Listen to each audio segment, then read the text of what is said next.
Here's Joe just about to lay across the foot of the monument. There he is laying. We've got still shots on other ones, but this one is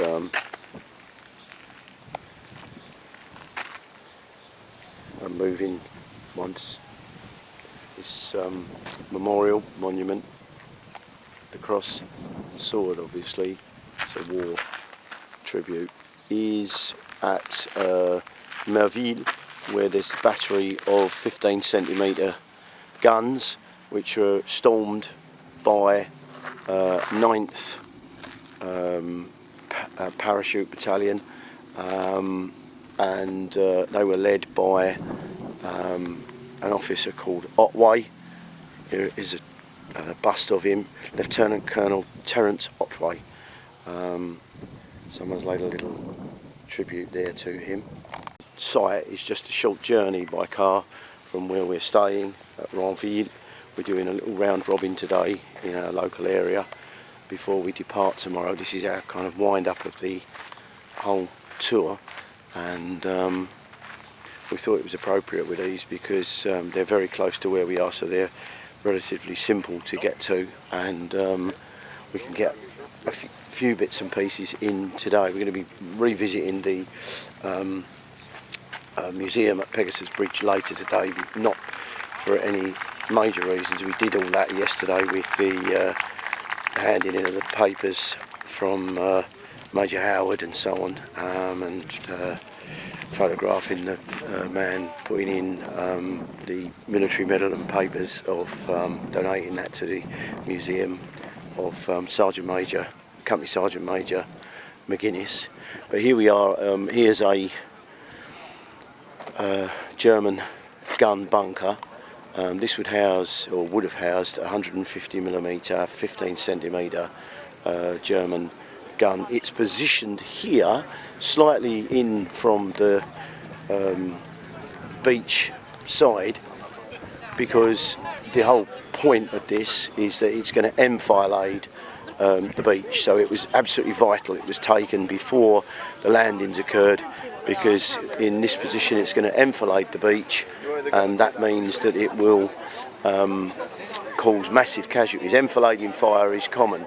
In war films you always see guns firing head on against advancing troops, but that is so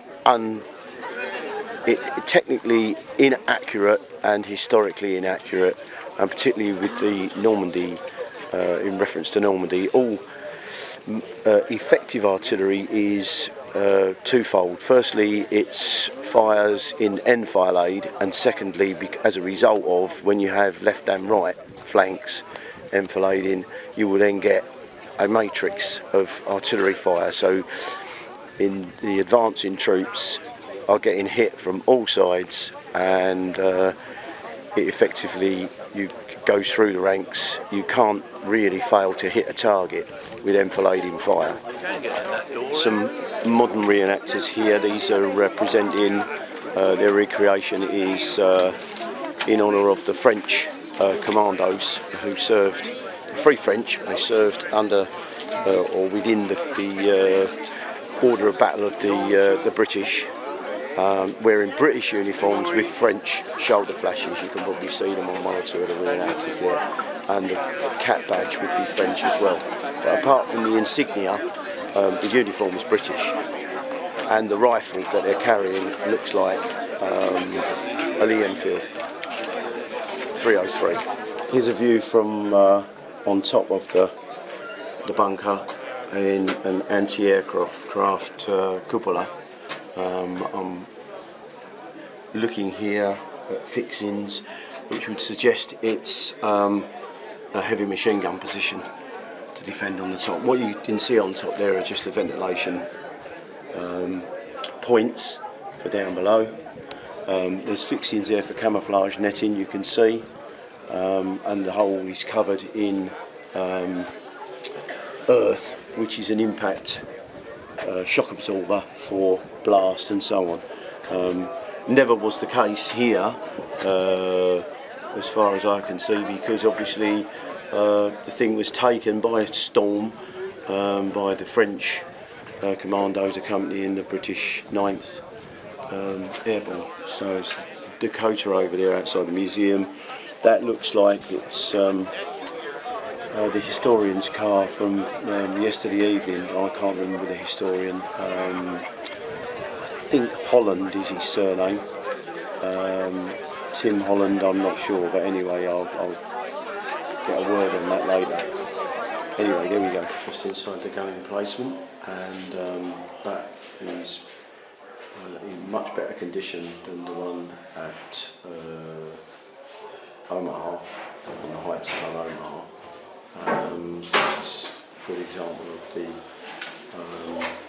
the port, which would be for you could obviously fire out through that and put a MG34, MG42 out there. There's just a few mannequins and things in here, but it's well illuminated and well preserved, so it just gives a good impression of the interior. You get a good chance to see the interior. A couple of Jerry's and then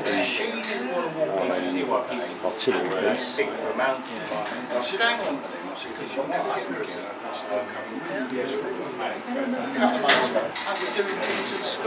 got gas mask, I said no. I told you years ago. Gives a good impression. Here's, I'll call it bunker number 2, having started the previous one, which I've designated for my own convenience, bunker 1. This is bunker 2. Same design obviously, because it's a battery. They're 15cm guns, and they would have formed a matrix with guns from the west. This is on the eastern side, firing across the estuary onto Sword Beach. That's bunker number 3 over there. A bit closer as I go round. That is an ammunition store, which I think you can go into. No, it's a communication trench here, which looks like it goes under. I'm going to go down into this communication trench and probably comes out under the road. So this would be, here is a gun position, and over there is the ammo store for that gun. That's an anti-aircraft position, clearly. These are representative sandbags, and we go under to the other side. This is probably a blast position. It's probably a blast position. There's no clear designation of what it was, but it looks like it is because of the sandbag in either side, and also the fact that it's in a box shape with the walls are angled leaning in. Overhead is a reinforcing beam, so it's with earth on top. It's likely to be a blast place where you can get in from the bombing, shelling or whatever. There's number 4. A quick look in number 4. Yet another anti-aircraft position with yet more ammunition stores, you can see. It's likely to have been either a Bofors position, a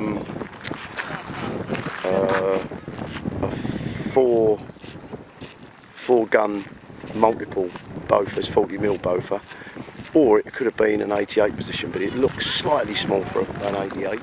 The exterior has got the same configuration with this sort of like small baguettes, concrete baguettes on the outside, and I think that is it's part of the construction process, but I also think it may well be to create dappling under the as a backdrop to the camouflage netting which have been secured from the top to the ground, just to break up the silhouette of it. But unless someone can tell me otherwise, because I can't see that it can contribute to the deflective properties of impact. I think it is to do with visual defence more than anything.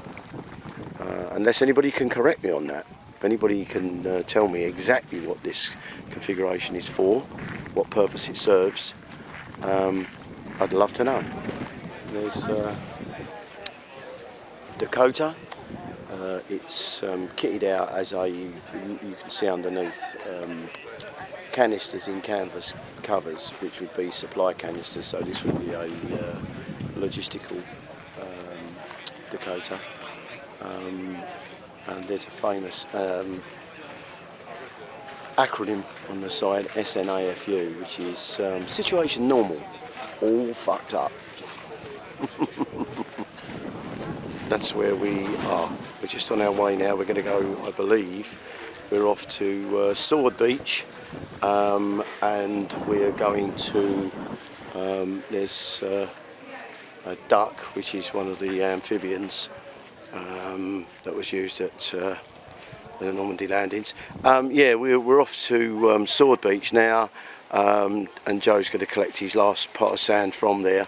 Not sure where we're going after that or what we're doing, but that's our target next. This is one of the zones. It's actually zone N. It's a drop zone and a landing zone, and so paratroopers and gliders would have come down here together so they could unify both the men and the equipment, and that would make them quite a relatively effective force. Their objective, apart from getting to the bridge, their initial objective would have been to go into Ranville, which is over there, and then advance from Ranville on in that general direction of the camera over there in the far distance to the bridge, Pegasus Bridge and Horsa Bridge, to reinforce Howard's contingent at the bridge. So drop zone, landing zone N. So finally we are on Sword Beach. You can see it stretching off to the well, facing the sea to the right. That's going east. That's going round the coast to the east. And the battery that we went to earlier at Merville was up on the heights and the hills over there, which would have been firing down onto it had it not been taken. Some of these houses you can see for yourself, which would have been period, and obviously anything that would not have been period. I don't know about the hotel. Off to the right there are one or two new buildings, but there's some older looking buildings. But then there we are. The beach stretches off to the west there. You can see a natural end to this part of the coast, and that's the full extent of Sword Beach. Joe's wife's grandfather landed on this beach. He was part of Royal Artillery. He was in the ordnance section, but he was a cannoneer. He did actually fire the gun. I'm walking towards Joe because Joe's now going to get his last pot of sand. It is Sword Beach. So we've gone from, here he goes, he's digging in, he's got his sand, and there we have it. Some sand. You see it inside? No? Alright. Okay. No, I meant from the top. But anyway, that's Sword Beach. We're now done on Sword Beach. And we are, to all intents and purposes, our voyage of discovery in Normandy is at an end. It's Friday afternoon now. We're going to go and get some refreshment. I'm going down to the water's edge and I'll do a shot back from Sword into the shore line, or rather the edge of the land. Right there, you can hear the sea. It's a wonderful, wonderful sound. It's a wonderful smell. It strikes me, it's incredible really. You know, there are some bathers there. Before the war started, this was a seaside resort all along these beaches. We often forget that it's a bit like landing at Margate or Scarborough, you know, on a tourist beach, and suddenly it turns into a war zone. And it's just incredible, you know, 1939, the summer of 1939, probably the French were on holiday here, just enjoying the sun, the sand, and whatever else they enjoyed in the evening, and having a wonderful time. And then the country's occupied in 1940. The Allies come back to Europe in 1944. The British particularly returned because they'd evacuated at Dunkirk and lifted the French with them as well. And then finally the liberation comes, and this is the springboard. This is the springboard into Europe. This is one of them. I haven't made this point. I didn't want to repeat the points. That's why I stayed until now. This is the springboard into what is known the liberation of Europe. But this is the start. But the finish is nearly a year away. 11 months from now. They end up in May, 6th of June till the 8th of May in 1944, when finally the Germans decided to call a finish to it and signed a surrender. So I'm now moving up Sword Beach,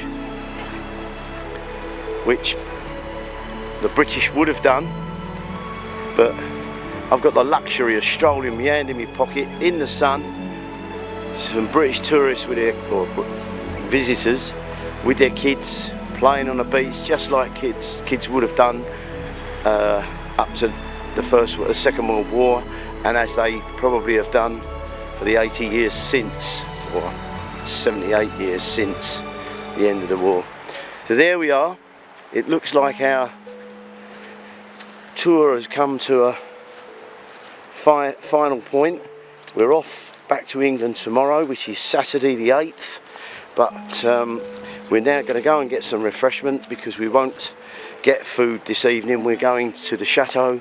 We're having aperitif with Yvonne and Francois, and then we'll be off to, at their invitation, with Gilles, their friend, and some other people, to an evening concert.